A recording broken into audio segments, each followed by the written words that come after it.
Hi hello guys, welcome back to my channel. இது என்னென்னு பார்த்தீங்கன்னா கல்லணை. இது வந்து பூண்டியில் வந்து இருக்குது. இந்த கல்லணையில் போயிட்டு செம்ம ஜாலியாக என்ஜாய் பண்ண போகிறோம் ஃப்ரெண்ட்ஸ். பார்த்துட்டே இருங்க.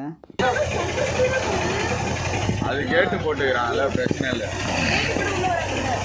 அது வரைக்கும் ஆழம் அந்த கல்லில் வச்சுன்னு மாட்டிக்கின்னு இருப்பேன்.